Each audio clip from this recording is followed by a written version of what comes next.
Okay, so our recording started. Welcome officially to anybody that might be watching this back later. I just want to talk a little bit about some of the most basic of basics of newspaper design using Adobe InDesign. That's the program that we use. I'm going to share my screen here in a few minutes so you can kind of see a little bit more of a hands-on kind of tutorial. But especially for someone that may be watching this back later or something like that, here are 11 things that will get you started in newspaper design. My 11 kind of beginning rules of newspaper design. And we'll go through each of these without looking at examples, and then I'll go back and unpack these further. So newspaper design is, newspaper design is as simple as drawing boxes. There will be times you get frustrated or confused or overwhelmed with designing newspapers, but it's literally just drawing boxes. We're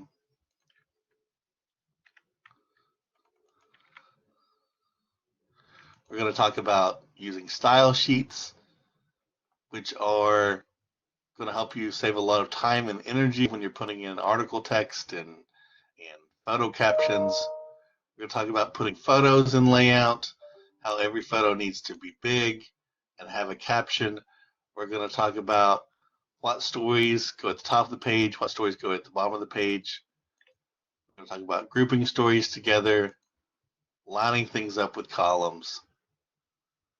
And then as we kind of put the puzzle of putting, maybe 2 or 3 articles on a page, some things to be careful with, like making sure everything has the same size text, jumping an article from one page to the next, and then just a couple fun things to end with, talking about what we try to do when we write headlines and how you can steal designs and make your newspaper design better. So I know all of that basically probably makes no sense at this point, but it's best if I show you what we're doing in design. So I'm going to attempt, emphasis on attempt, to share my screen.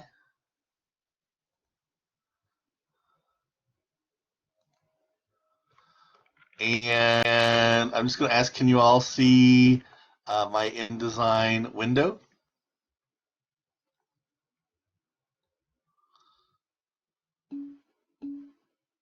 Okay, cool. So one thing that helps, especially people that are new to design, like most of you, this is obviously not the Patriot. This is a very generic template that I'm using. But if we can go to some of the computers in the newspaper office, and I know those are iffy sometimes, but we should be able to open a previous edition of the Patriot, whether it's one from April or one from last September or whatever. And we kind of use last week's, last month's, whatever issue, kind of as our starting point of the new one. Because you could start, you could start with this. You could start with a blank page, but that's really intimidating. That makes it feel almost impossible. If you start with something, again, yours would say the Patriot. But if we start with last week's issue or last month's issue, whatever, suddenly we got something to work with. So start with that. Then when we're talking about my 10, I guess 11 rules of newspaper design, if you think about what goes into a print newspaper, we've got headlines, we've got articles, we've got photos, and we've got each person has a byline, and those photos need captions. There's a few other things, but mostly you've got headlines, article text, and photos. And my rule number 1 is, can I draw a box? Like I was alluding to a few minutes ago. If you get overwhelmed, and you will, if you feel stressed for time, and you will, it's just drawing boxes. So you need a box for your headline. You need a box for your photo. And you need a box for your article text.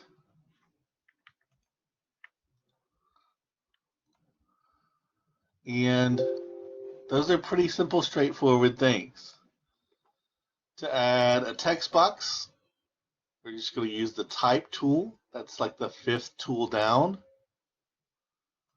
And it's literally just like making like a PowerPoint or a Google slide. You're just, choosing what size you want the box to be. And if you're putting a photo in, you're going to use what's called this rectangle frame tool. It's about 2/3 the way down. And if you hover on any of the toolbars in InDesign, like I'm kind of hovering over this box with an X in it, it will tell me it's the rectangle frame tool. So if you're like, I think this is the right one, but I'm not sure, just let your mouse kind of linger for a minute.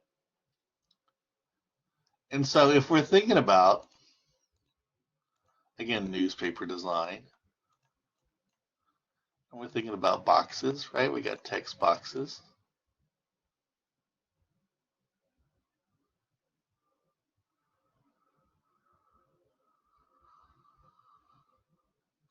We're going to have articles in those, and then we're going to have photos in our photo box. So it's as simple as that. You're going to draw a box for the photo, draw a box for the text. Obviously, there's more to it than that. But ultimately,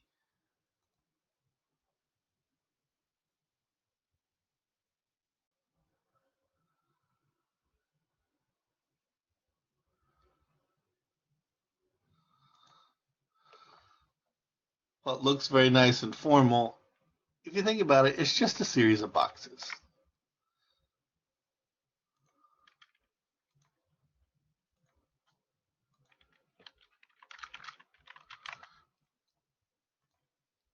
So far, so good.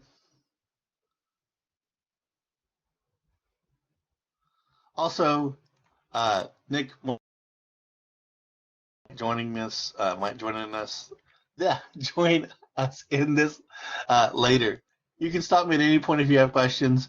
I know this feels like class, but to save time, I'm not going to stop and ask if you have questions over and over again. But please, I can't emphasize enough. If I say something, you say, hey, can you show me that again? Or why do we do that? Or anything like that. I'm happy to answer your questions. But it's that simple. You're drawing boxes.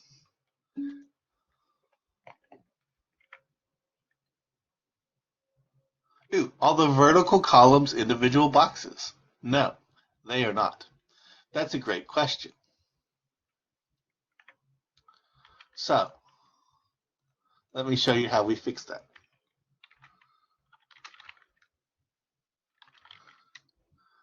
Give me just a second.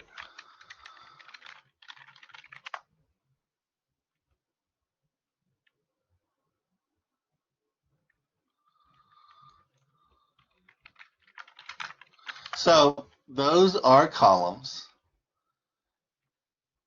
And there's several ways to do that in InDesign. And one thing you'll find if you start to Google things like how do I do this or that in InDesign, you will find that there are several ways to do almost anything. So if I get, let's move this weird Lady Gaga photo out of the way for a minute. We'll see that my newspaper is set up here for 1, 2, 3, 4 columns. And the columns will go throughout the entire page.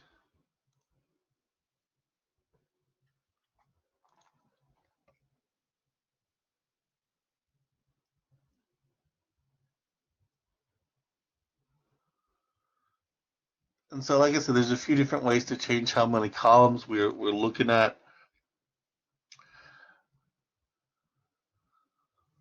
But you'll notice as I change the text box around,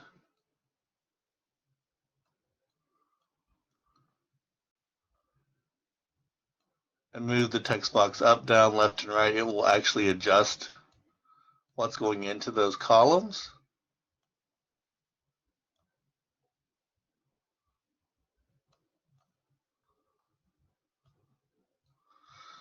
So that brings me to my next thing, actually, Morgan. What saves us a lot of time and energy is using what are called style sheets in design. And so there's a style sheet for article text, a style sheet for the byline, a style sheet for a picture caption or a headline. And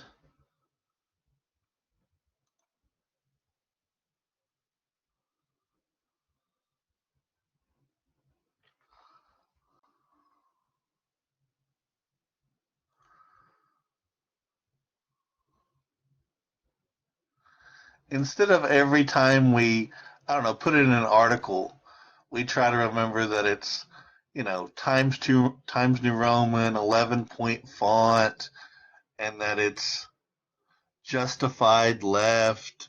That's tough to remember. Um, all the things, even the column numbers, should be in the style sheet. So all you got to do is pick what you're working on. In this case, it's the body text of the article, and it will decide the number of columns for you.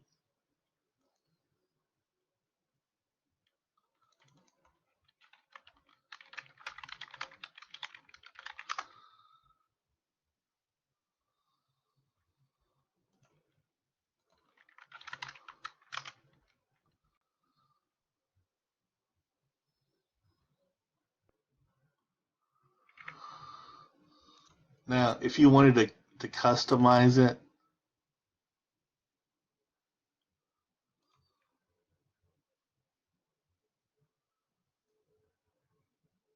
you can go in and change the number of columns, as much as you want and that sort of thing manually. But it's all automatic. That's what style sheets do, is makes that choice for you. So that's a long way to answer your question. Are the vertical columns individual boxes? No. You can make a box as many columns as you want, but we've done that work for you. All you got to do is say, I'm working on article text. It's going to plug in the right number of columns and everything for you. But one box, all the columns.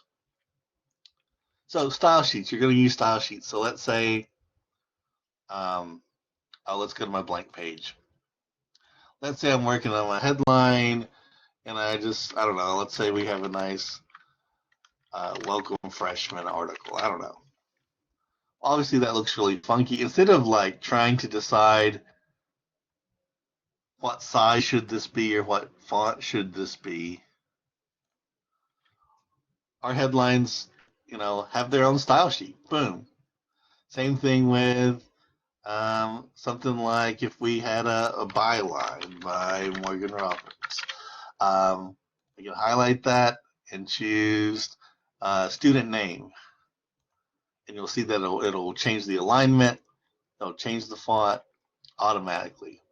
So those style sheets are going to help you, and everything is labeled: article text, byline, photo caption, photo byline, headline, subheadline.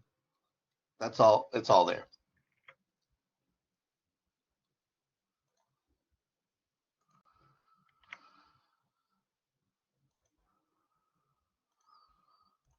So let's go back to my template here. The third rule when you're working on an article is that every article needs a photo, and typically the photo needs to be bigger than you think.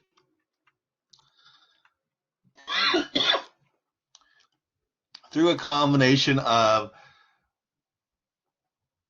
journalism studies and psychology studies, we know historically over the past few decades that if an article doesn't have a photo associated with it, the readership is almost instantly cut in half. Even if it's a great article, people won't read it if there's not some sort of photo or graphic or art to go with it.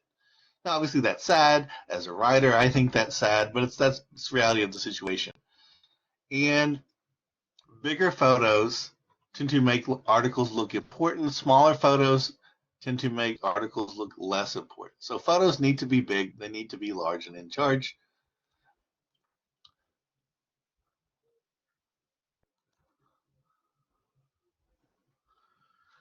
To put a photo into layout, you're going to choose File, and we've got a bunch of choices, but about, I don't know, a third of the way down, we've got File and then Place.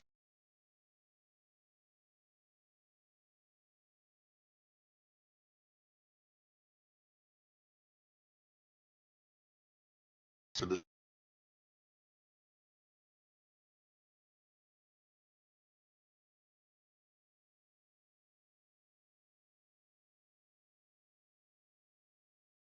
we want our photos to look bright and high definition, not fuzzy, not pixelated or anything like that. But how do we fit it in the window?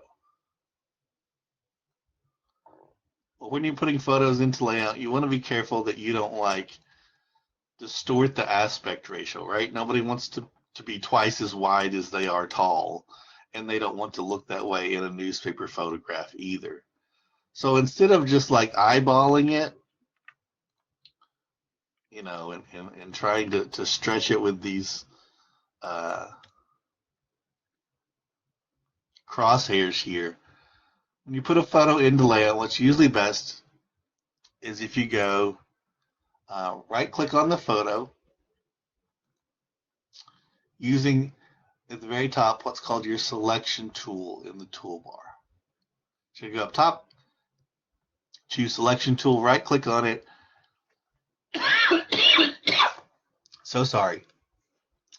And then you've got some choices where you can fit the content proportionally, but that might look weird, or fill the frame proportionally. Both are good options, and you will know very quickly which one you should have clicked on based on the aspect ratio of the photo. So again, putting a photo into layout, very simple. You want to draw a box. Let me show you.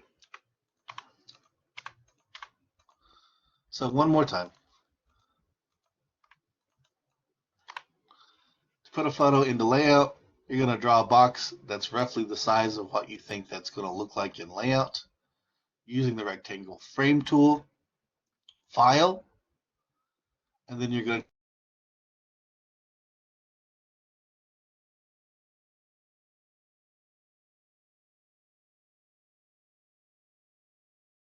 place it in here.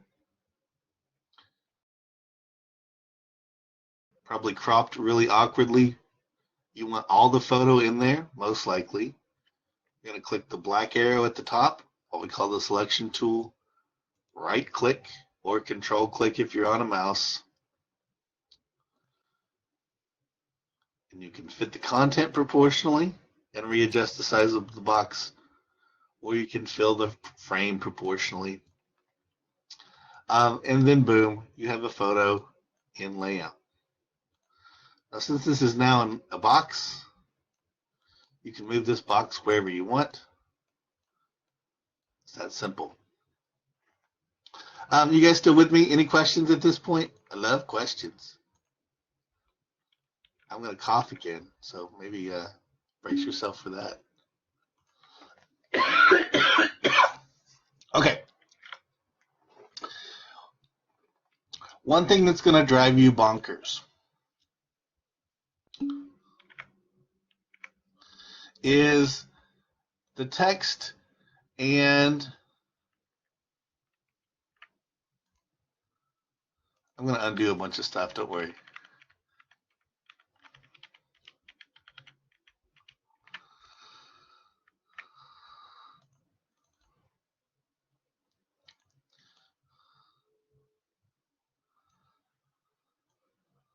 You see how when I put this photo on top of this article, how the text box just kind of gets out of the way for me? Do you see how that's happening?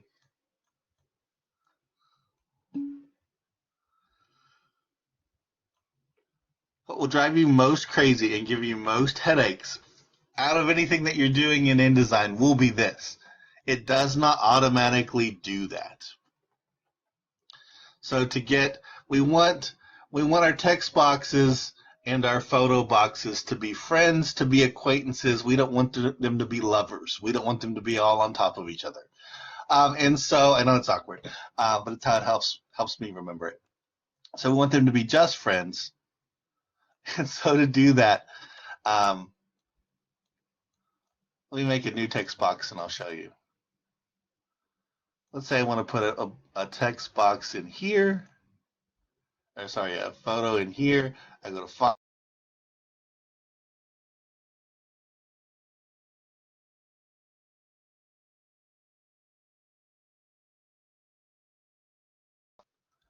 We're going to click fit proportionally. So we've got a photo. We like it. It looks okay-ish.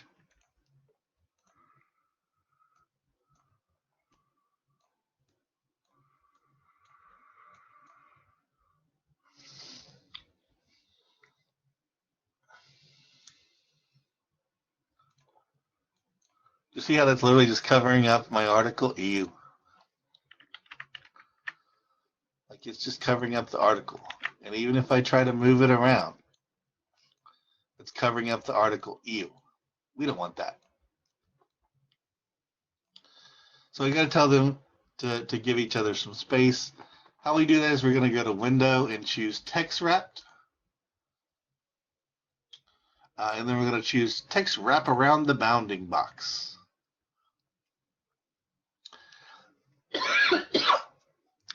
And this is going to tell any text boxes that are nearby to give it some space. And we can choose how much space. Of course, we could give it way too much space. But we're working usually in millimeters here in InDesign. So all of a sudden now, there's nothing underneath that text box. And wherever I move the text box, or wherever I move the photo, either one, it'll adjust itself so it's not touching. So this text wrap option is going to be your friend. You got to make sure you're clicked on the photo, and then you've got to turn it on wraparound bounding box.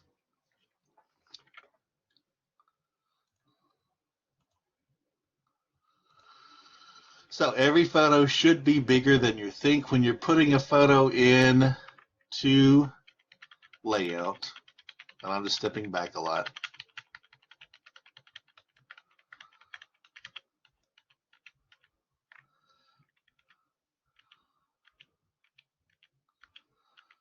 When you put a photo into layout,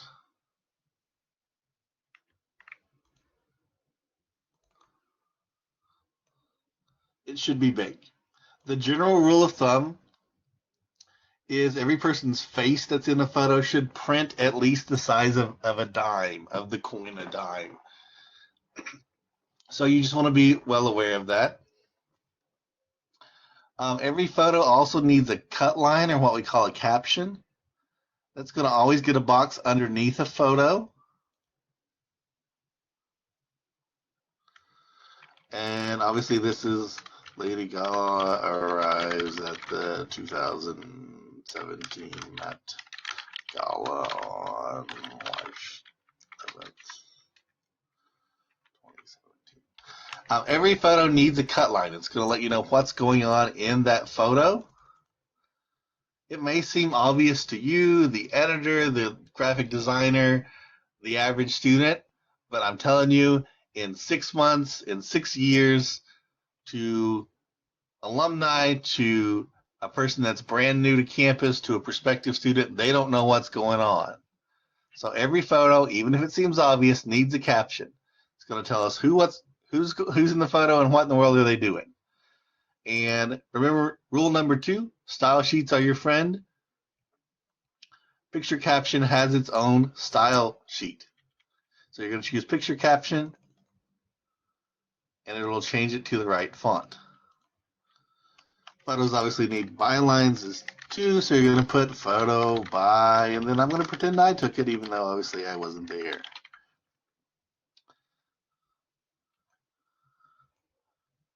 And the photo byline has its own thing too. See how nice and professional that looks? Pretty simple, pretty straightforward. And use Drawbox. It's just drawing rectangles and choosing what did I just put in there. In this case, I put a photo caption and the student's name, aka the byline. So we're about 4 steps through my 11-step process. I feel like I'm having class, but and I know that's weird because it's not class, but it is training. Questions at this point? I know you got some. You can ask them later or ask them now.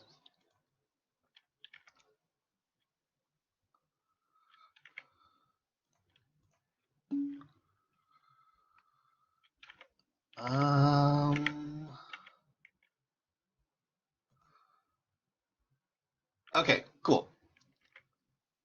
So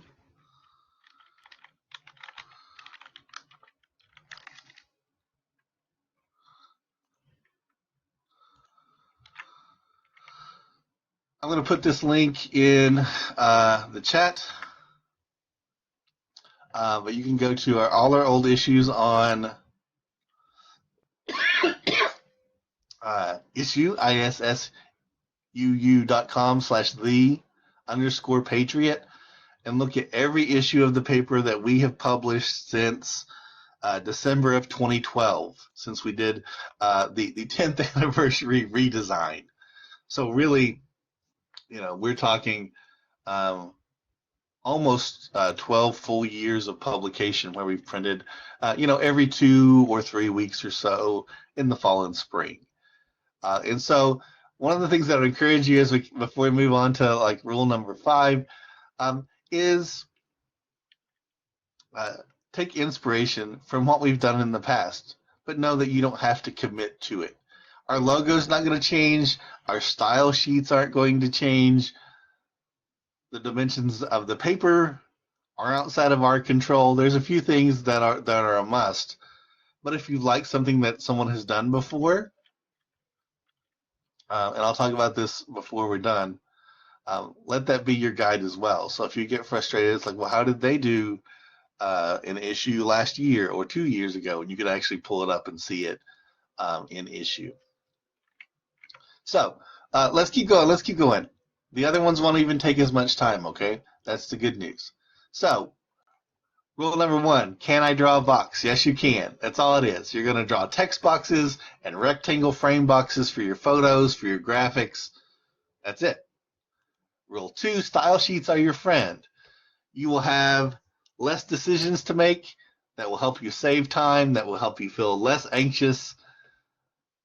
And so instead of trying to decide what size should we make this article text, what font should we choose this week for our photo caption, instead of trying to remember what did we use last time for the author's byline or for a subheadline, these style sheets are going to have all that programmed in for you and decided for you. So you will know that your fonts are big enough that they're going to print okay. So that's rule 2. Style sheets are your friend. Recapping as we keep going through here, y'all. Every photo should be bigger than you think. Every article needs a photo. Rule 4, every photo needs a caption. Now, when you're working on a newspaper, rule 5, it's kind of like putting a puzzle together, right? Because you're not just going to put one article on a page. You might have 2 or 3 articles on a page, like this one.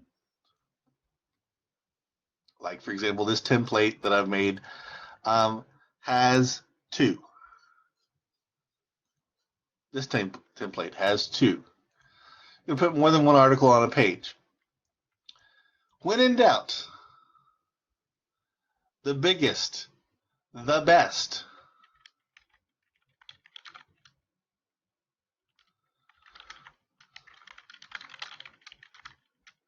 The biggest, best articles go at the top of the page. The idea is, at least here in America, we read top to bottom, left to right.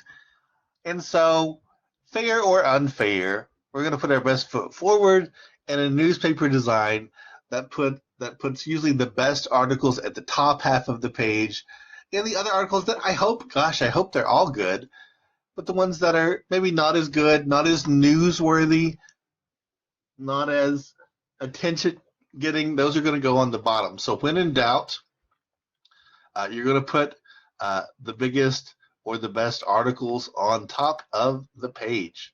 So when all is said and done, if I'm trying to decide between this one and this one, whatever article I like best, and Morgan and Felipe, that's really your call. That's going to go at the top.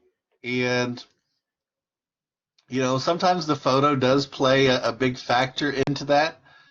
That if it's an okay story, but we have an outstanding photo, you know, the front page is kind of the TV commercial or the movie trailer for your newspaper.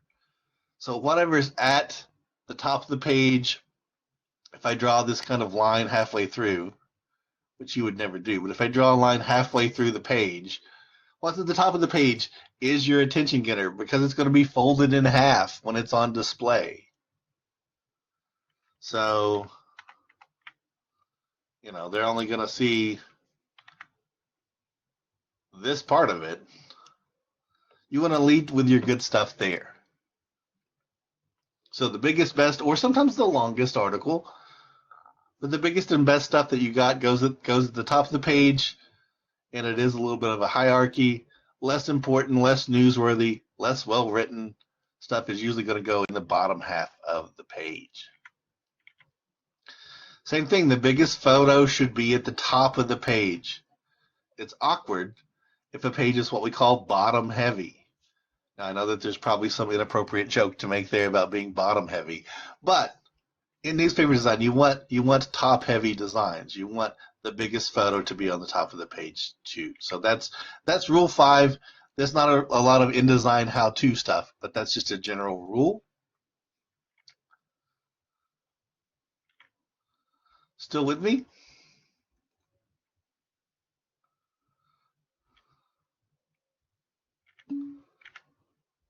Okay, cool. Thanks, Shira.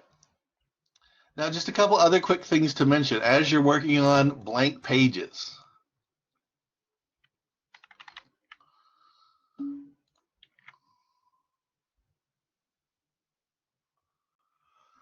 How hard is it to fit the largest photo and the largest article on top? Is that a common issue? Yes, it is. We'll talk about it. I'll give you some examples.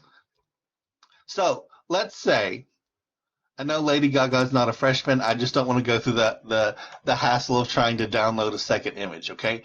But let's say this welcome freshman article is real honking big, just real big, and it's what we want to lead with. Let's say on the, I don't know, let's say it's the back page I'm designing. But I know that the photo's big and the article's big. So I'm going to fit this real quick.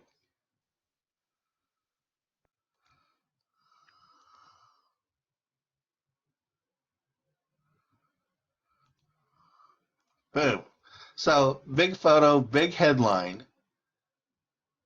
And there's not much that I would encourage you to take away from the newspaper publishers of, you know, the Great Depression era, the Newsies. I don't know if you've seen Disney's Newsies, the Newsies era of journalism, but big headline, big photo.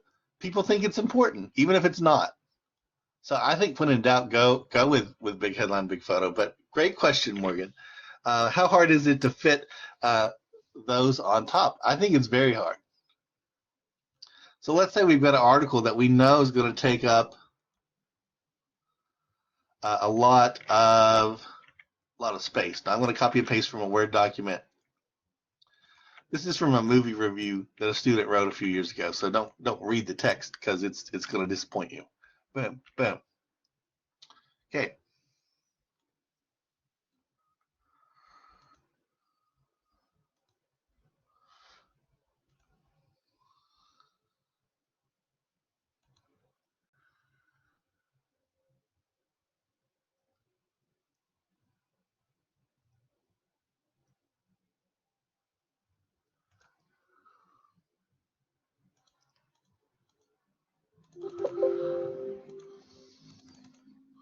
There we go. We have my pages, four columns now. Hang on just a second. I'll be right back. One of my kids he's asked me a question. I'll be right back. Give me like 30 seconds.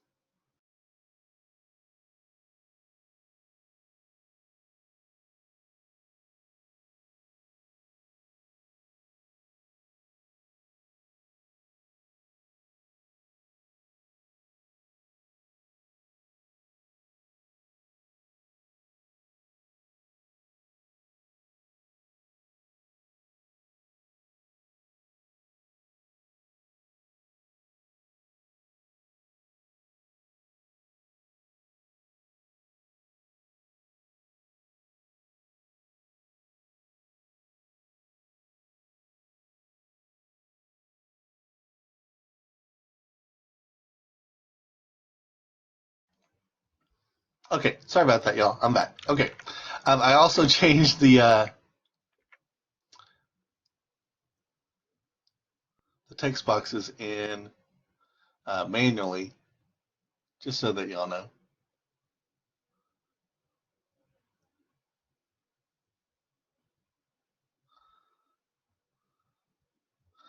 So to do that, we go to Object Text Frame Options, and we chose 4 columns.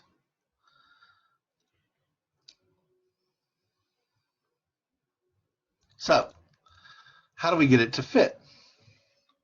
Well, one thing you'll notice is I've taken up almost all this page with my article, right? And it's not even finished. It's actually getting cut off here at the end. I wish this was a bigger icon, but if you can look at this tiny little red dot here, that is telling you, hey, there's more of this article. Don't miss it. I don't know why that's so small. I wish it was like big and, something really distracting. Instead, it's a tiny little red box. Well, it's pretty common if they don't all fit, is to do what we call a jump. And if we make another text box, which I'm going to do real quick, on another page, you can click on that little red arrow. Oh, sorry, easy for me to say. The little red box. And it will pull up this random text. It's actually the text of the article. And it will paste it in.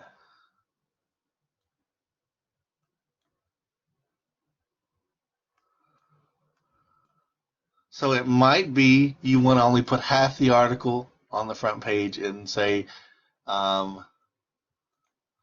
make another box that says like continued page 3.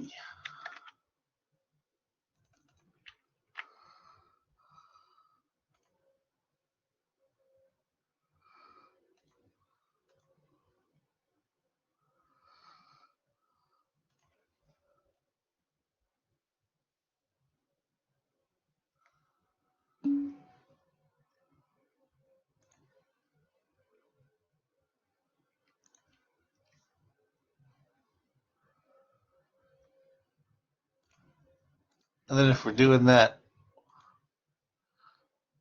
we'll want to put some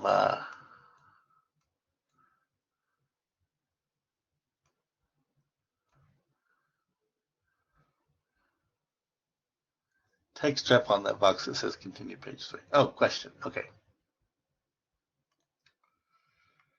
So if you make a new text box and click the red box, we'll automatically go to the box. Shira, I'll try to finish up in about, I can't promise 10 minutes, but close to it. We'll try to finish up in a few minutes, maybe 12 minutes. So you're only missing like the last 2, Shira. So, good question. So let me delete this box. So I've got this little red box here. If I go over here and just click, it'll make a box for me.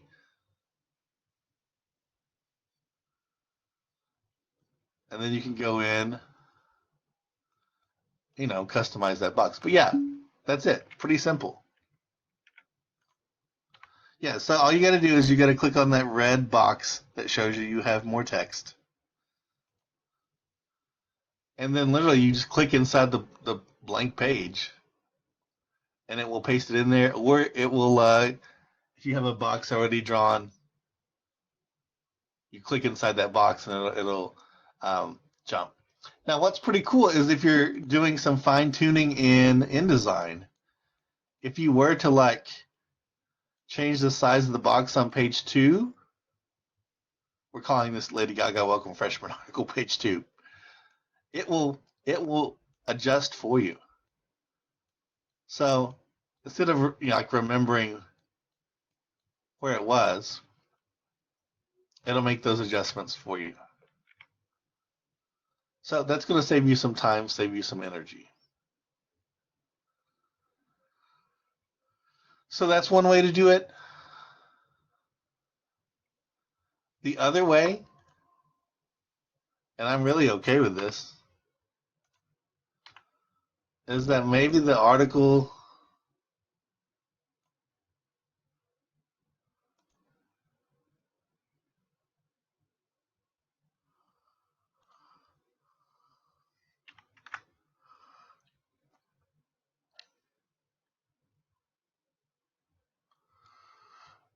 maybe the article does take up, the whole page.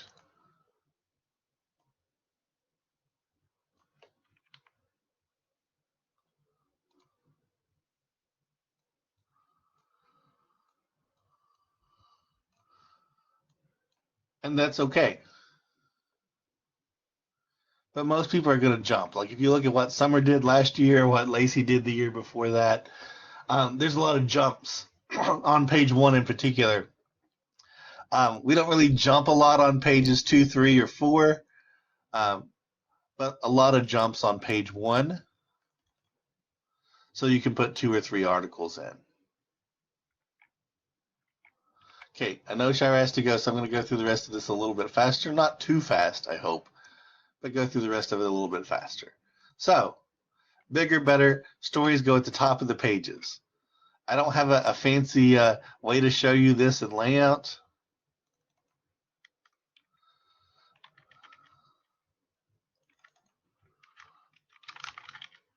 But you want to try to group, especially outside of page 1, articles that kind of fit together. So you want to put news with news, features with features, sports with sports, especially when you're talking about like pages 2 or 3 or something like that. I'll tell you that, for example, administration, God bless them, they don't like when the entertainment articles tend to touch the faith and ministry articles. Now, the intersection of faith and pop culture is, a big deal in my life, but a lot of people don't see those things as belonging together. And so we don't want to put some R-rated movie review right next to somebody's devotional. If we have 2 sports stories, they should go on the same page, that sort of thing. Shire, we are moving our first issue to next week. Specific day to be determined, but next week. The original plan was this week, but I bugged Morgan enough to try to get us to have a little bit more margin in our life and more time to learn as writers, as designers. So next week. Okay, let me go through the rest of these real quickly, but hopefully not too quick. So things need to go on the same page that belong together. A couple other quick things that you want to do as we're on rule 7 of 11.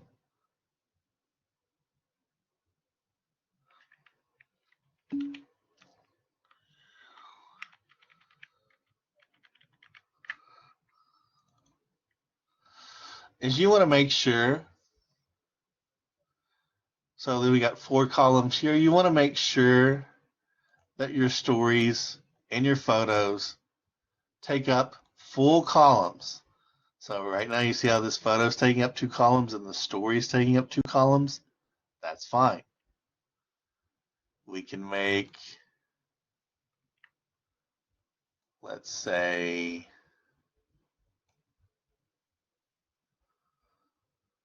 the story just take up 1 column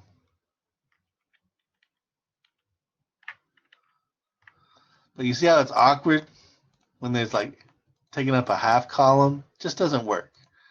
So don't go halfsies on anything. You want these columns to be your guide. You don't want a photo to take up half a column or an article to take up half a column or 2/3 of a column. Like, that'll force you to make some choices, but it's not going to look awkward. Again, see how awkward this is? Where that's like, just you can barely fit one word in half a column. So everything should line up with the column. And when you're putting these together, like you're trying to fit everything on the page. And Morgan, this is why I like the tabloid design as much as you and Summer both. We're huge advocates of the traditional newspaper broadsheet design. It's tough sometimes to fit everything on a page. You're almost doing like a puzzle. There's a temptation to say, oh, I just need a little bit more space. And so to make space, I'll make one article just a little smaller than the other. But that's probably the biggest no-no. And I know I haven't focused on a lot of things that are red flags or off limits or bad designs. But that's a no-no. You want every article to have the same size text. That was my rule 8. Because if we make one person's article a bigger text than the other one, the actual article itself a bigger font than the other one, that tends to scream to the general public, hey, read this one instead of the other ones. And we want everybody to have a fair shot, hopefully in life, but at least on the newspaper page. So every article needs to have the same size text in the article itself. The headlines, you can change what size the headline is all day. Because some of them are going to have large and in charge headlines. Some of them are going to have slightly smaller headlines, but the article text needs to stay the same. Be careful with jumps. I already talked a little bit about that. So just be aware when you jump an article, maybe from one box to the next or one page to the next, you want to make sure that the whole article is there. Last two things is every article that we do is going to have a headline and what we call a subtitle. Sometimes we call this a deck in newspaper design. Sometimes we call it a subheadline. Same thing. Doesn't really matter what we call it, okay? And we use the subheadline for kind of like a formal heading. So if we say UC welcomes largest freshman class since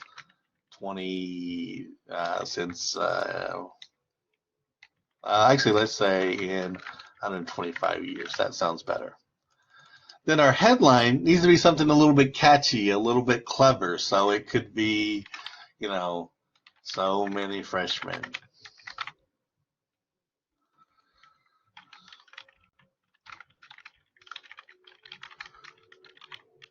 You know, so if UC Archery wins Christian Nationals, our headline could be, holy shoot. Okay, probably not. That would get us in trouble, but you get the idea.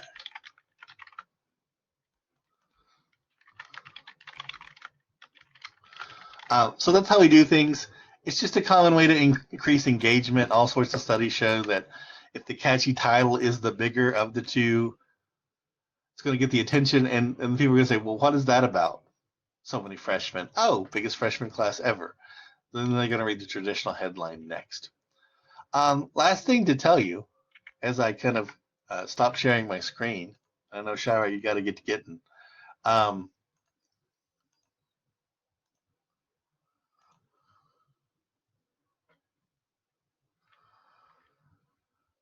Is to look at front pages. So, you know, there are plenty of websites out there that have newspaper designs, and we don't own any of them, and they don't either. Stealing is bad in life, but okay. Oh, thank you, Shira. Thanks so much for being here. Nobody owns newspaper designs. So I would encourage you, maybe even before you start, Nick, Morgan, Felipa, Shira, Hannah, anyone else that might be watching this later, is it doesn't have to be our newspaper. You can look at any newspaper, USA Today, Washington Post, Seattle Times, New York Times, last week's edition of the Patriot, an edition of the Patriot from 10 years ago, um, the UT Daily Beacon, the University of Kentucky Courier, any newspaper. Nobody owns that design. I'm friends with one of the guys who runs the Gannett Design Center, and he designs USA Today every day and a few dozen other newspapers every day. And I had him give my students a tour and kind of a little pep talk a few years ago. Hopefully we can get him to do that for us, and we'll maybe take a trip to Louisville and tour the design center and get some advice from him. But he emphasized the same thing that I will emphasize to kind of close our little training session is no one owns newspaper designs. You're not violating any copyright or trademark infringement. It's not happening. If you choose a design that you like, so find a design that you want to copy and copy it. That's probably the best way to learn, and it's the best way to make sure that your newspaper looks okay. Is find a newspaper and say, well, I can put my photo there. I can put my headline there. I can put my articles in that order on the front page. So again, there's nothing. Oh, let me just share my screen again real quick, you all.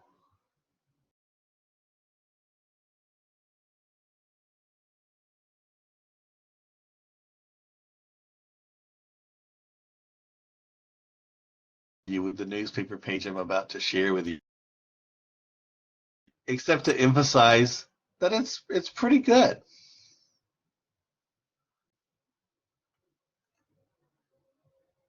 Wait for it.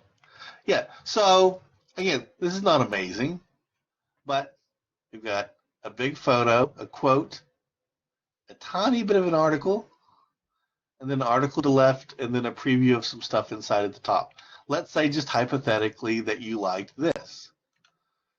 You can steal all of it, and it's totally okay. It's totally kosher. So more inspiration will cause less stress and less perspiration. So find newspaper designs that you like and copy them. Nobody wants to be a newspaper designer when they grow up. That is obviously something that everyone stumbles into, but there are good designs and bad designs. And I think it's important, Nick and Morgan, since you're still here, worth mentioning that every book that you've ever read was laid out and designed in InDesign. Every magazine that you've ever seen at the checkout or thumb through was designed in InDesign. So, if that's Sports Illustrated, if that's Cosmo, if that's Vanity Fair, if that's Food Network magazine, etc., they're all designed in InDesign. So what you're learning could translate to other jobs, other careers, because it's not just used for newspapers. It's done wonders for all sorts of publications in print, really for the past few decades. Everybody's using the same tools we're doing. And I think sometimes, and this is for everybody, not just you, Nick and Morgan, but I think sometimes it's tough to be a journalist or a graphic designer or a reporter or an editor or a photographer at UC College Media, because it's easy to say, well, things would be easier if I was at a large university or a big city where exciting things were happening every day. And I think there's something to be said for those excuses occasionally. But there's no excuse for how our paper should look. We have literally the same software that the New York Times is using, that ESPN, the magazine, is using, that USA Today is using, that Vanity Fair is using. And so ours should look good because we have literally the same tools. And so let that be an encouragement to you that our paper can look as good as anybody else's because we're using the same program. And it's all rectangles anyway. Shira has left, but Nick or Morgan, questions before we go? I've rambled for almost a whole hour, which is twice as long as I meant to, but I hope this helped. Questions? Obviously, there's more to learn, but questions? Okay. You will learn more by doing it than any tutorial you could read or watch, but I hope that at least gets you started. Like I told you, I'm going to try to make sure that last year's issues in InDesign are easy for you to pull up and find. That way you can start with some of the stuff that Summer was doing, Summer and Cage and Amelia were doing last year as your starting point. Thank you all for being here, for putting up with me, for putting up with me coughing at you as well. Just know that I really appreciate you. I'll see you later.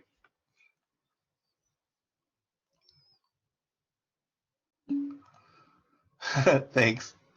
And thanks to anybody that might be watching this again later.